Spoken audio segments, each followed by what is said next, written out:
There's a car sitting in garages across Britain and America right now that doesn't make sense on paper.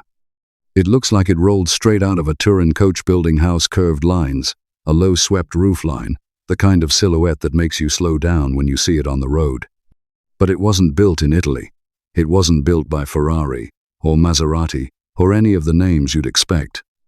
It was built by a Swedish company that, until that moment, was best known for making safe, sensible, slightly boring, family cars. The Volvo P1800. And once you know the real story behind it, the deceptions, the near cancellations, the television show that changed everything, and the one man who drove his over 3 million miles, you'll never look at it the same way again. Let's go back to the mid-1950s. Volvo's CEO, Gunnar Engellau, had a problem. He'd just seen the Chevrolet Corvette make its debut in 1953, and it had rattled him. America was falling in love with sports cars. Europe already had them. And Volvo? Volvo had nothing. Worse than nothing, actually. They'd already tried once and failed spectacularly. The P1800 Volvo's first attempt at a sports car was an embarrassment. Built between 1956 and 1957, it was a fiberglass roadster that nobody wanted. Only 68 cars were ever produced before Volvo quietly killed it and hoped the world would forget it ever existed. But Engellau wasn't finished. He believed that Volvo needed a car that turned heads, something that said this brand could be more than people expected. In 1957, he quietly authorized a new project. No press releases, no fanfare, just a small group of engineers and one very determined consultant. That consultant was Pelle Petterson. He wasn't a regular employee. He was an outside contractor, which gave him more room to maneuver than anyone inside the building. Engellau had a clear vision for the styling, Italian, sophisticated, the kind of shape that made people think of Milan, not Gothenburg. So he commissioned Ghia, the famous Italian carrozzeria, to handle the design. What Engellau didn't know was that Pelle Petterson had his own plan entirely, and that plan involved his son. Pelle Petterson was 24 years old.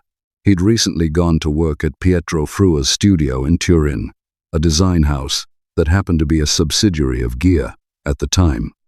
Pelle's reputation at that point was built on boats, not cars. He was an Olympic-level sailor who applied hydrodynamic principles to his work. What he wanted, more than anything, was a chance to design a car. His father gave him that chance in secret. Without telling Engellau, Pelle arranged for Pelle to submit a design proposal alongside the official Italian entries. But it went even further. Volvo had requested 5 design proposals. The Italians at Frua weren't strong at presentation. Pelle was. So he ended up drawing not just his own proposal, he drew all 5 of them. When Engellau and the Volvo board reviewed the designs, they picked one unanimously. Clean, elegant, perfectly proportioned. They assumed it was Italian work. It wasn't. It was the work of a 24-year-old Swede from Gothenburg who'd had to go behind everyone's back just to be considered. And that's when the real trouble started. When Gunnar Engellau found out that his favorite design, the one the board had unanimously chosen, came not from Italy's finest but from his own contractor's son, he was furious. He felt deceived. He felt the rules had been broken, and he made a decision on the spot. Pelle Petterson would never be publicly acknowledged as the designer of the car. Not in brochures, not in press releases, never. That decision held for over 50 years. For more than 5 decades, Volvo told the world that the P1800 was an Italian design by Pietro Frua. Pelle Petterson, the man who actually drew it, went on to have a remarkable career as a yacht designer, winning Olympic medals in sailing and becoming one of the most respected names in that world. But his greatest automotive work stayed buried. It wasn't until 2009 that Volvo officially acknowledged the truth. A young Swede had designed one of the most beautiful sports cars of the post-war era, and the company he designed it for spent 50 years pretending he hadn't. But the cover-up inside the boardroom was only the beginning of this car's troubled journey to the road. After the design was approved, Volvo needed someone to build the thing.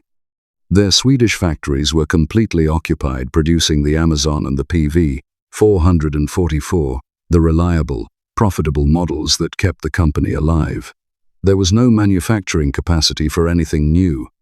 So Pelle Petterson began searching for a production partner. His first approach was Karmann, the German coach builder, well known for building the Volkswagen Karmann gear.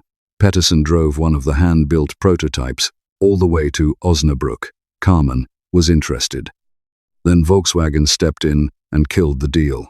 VW was worried the P1800 would compete with their own Karmann gear, and they had enough commercial leverage over Karmann to simply say no.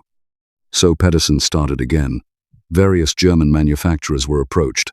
None of them committed. The project was losing momentum badly. At one point, Pelle apparently even considered manufacturing the car under his own name, just to keep it alive. The P1800 came extraordinarily close to never existing. What finally saved it was a deal with Jensen Motors, a British coach builder based in West Bromwich, England.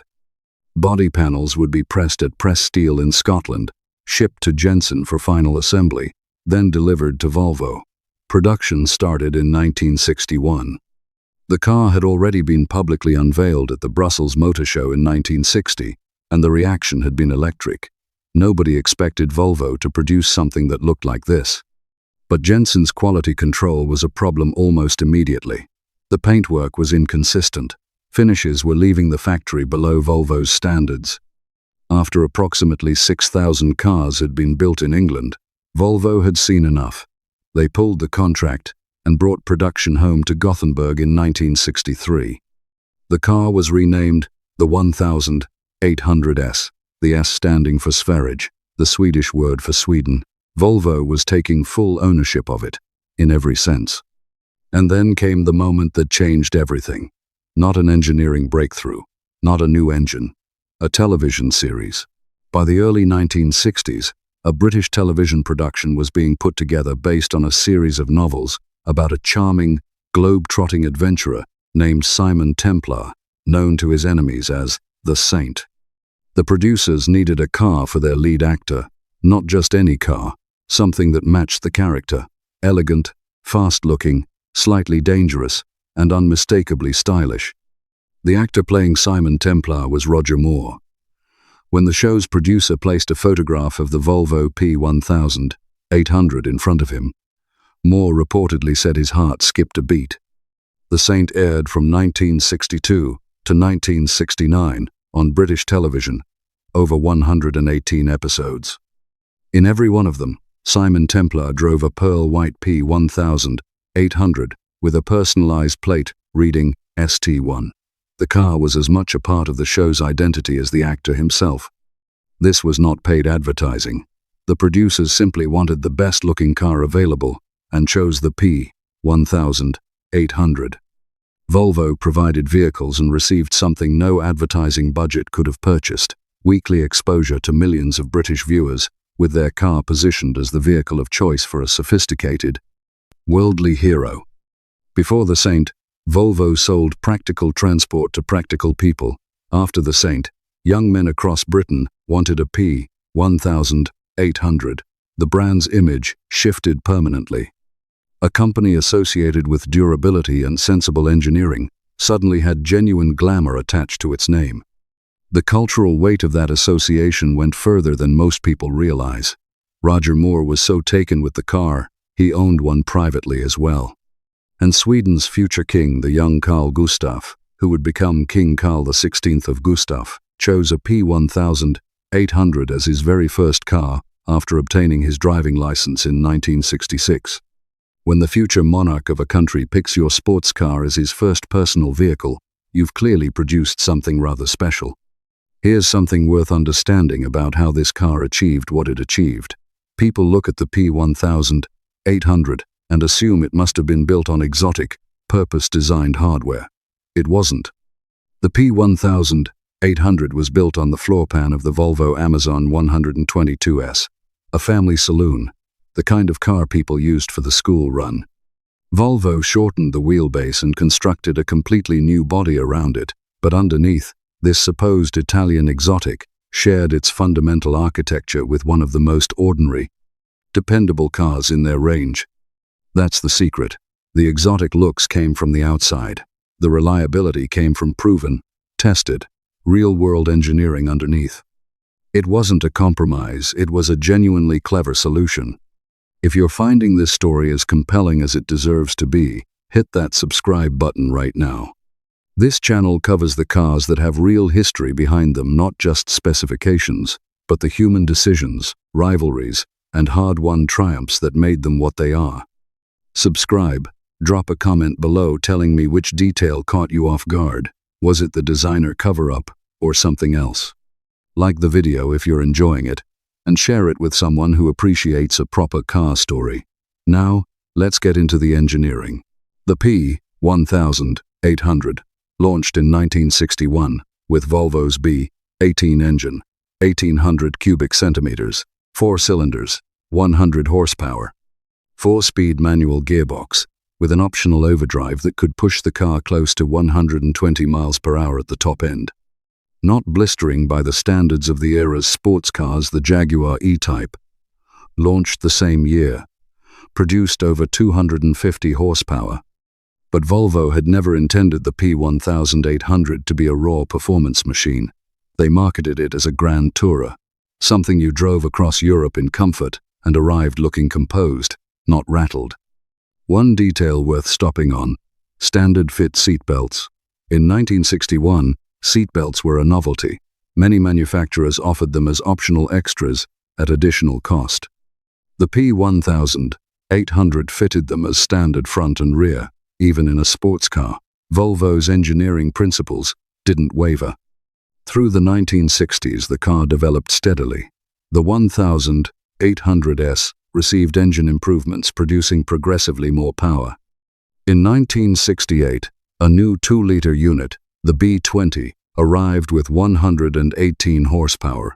But the most significant technical moment came in 1969. Volvo fitted the P1800 with Bosch D-Jetronic electronic fuel injection, placing it among the very first production cars in the world to receive this technology. The result was 120 horsepower, sharper throttle response, and cleaner running throughout the rev range. The car was renamed the 1800E. That E stood for electronic injection. It was a genuine step forward in production car technology, arriving in a vehicle priced well below the exotic European competition.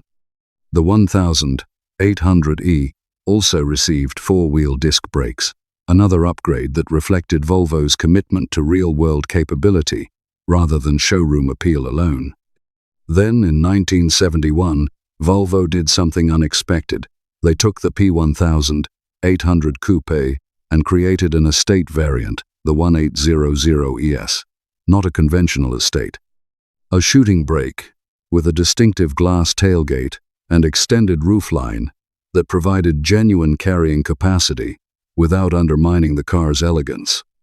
It remains, by wide agreement among those who know their cars, one of the most beautiful estate vehicles ever produced. Production of the entire P1800 family ended in 1973, just under 48,000 units, across all variants, over 12 years. 48,000 cars, that's not a mass-market number. That's a carefully built, deliberately limited run of something made to last, which is precisely why clean examples today command serious collector attention, and why finding a well-preserved 1800E or 1800ES has become a genuine hunt. But none of the engineering figures tell you as much about what this car truly was as the story of one man, a high school science teacher from Long Island, and a number that, the first time most people hear it, they simply don't believe. His name was Irvin Gordon. Everyone called him Irv. Born in 1940, spent his career teaching science at a school on Long Island, New York. He wasn't wealthy. He wasn't famous. He was a man who genuinely loved to drive. On June 30th, 1966, Irv Gordon walked into a Volvo dealership in Huntington, New York, and bought a cherry red 1966 P1800S.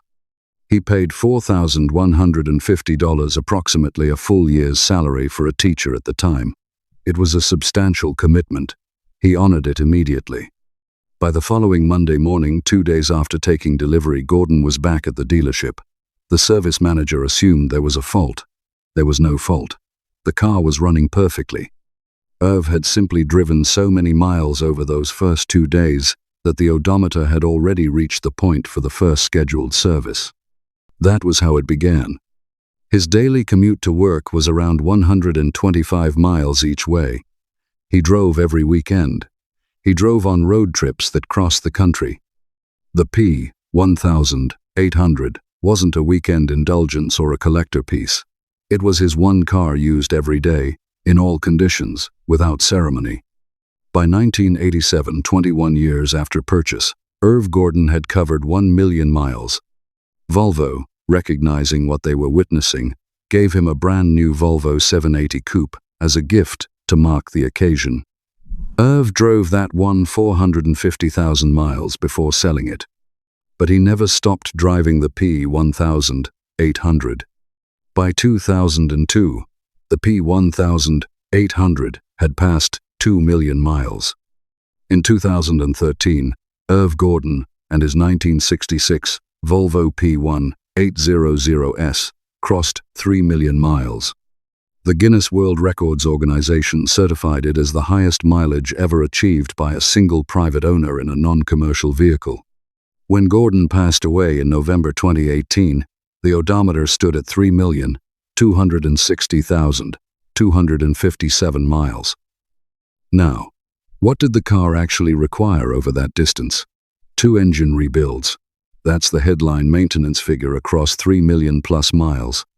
For context, the automotive industry generally considers major mechanical attention necessary well before 250,000 miles in most modern vehicles.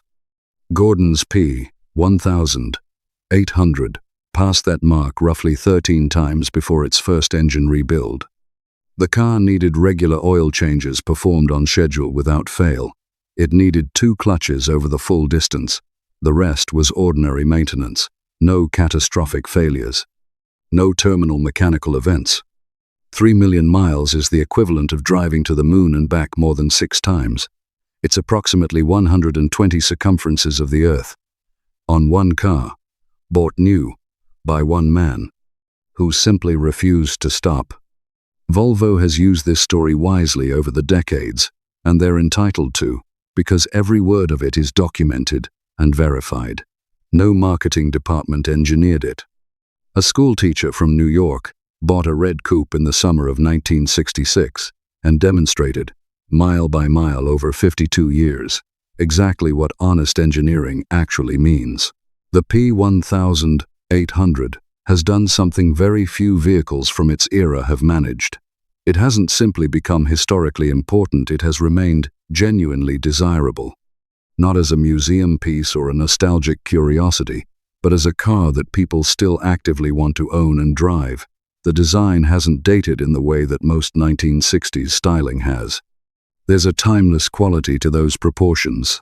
The long bonnet, the low roofline, the clean flanks that makes it look considered and purposeful in a way that surprises you when you remember it was drawn by a 24-year-old in Turin in 1957.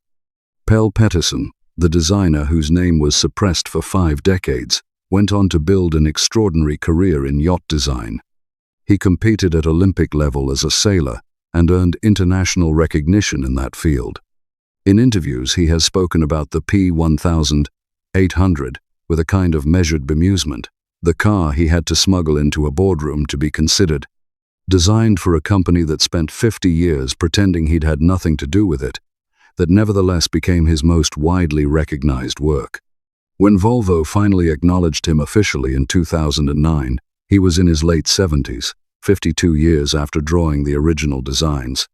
That injustice is worth naming directly, 50 years of someone else's name on your work.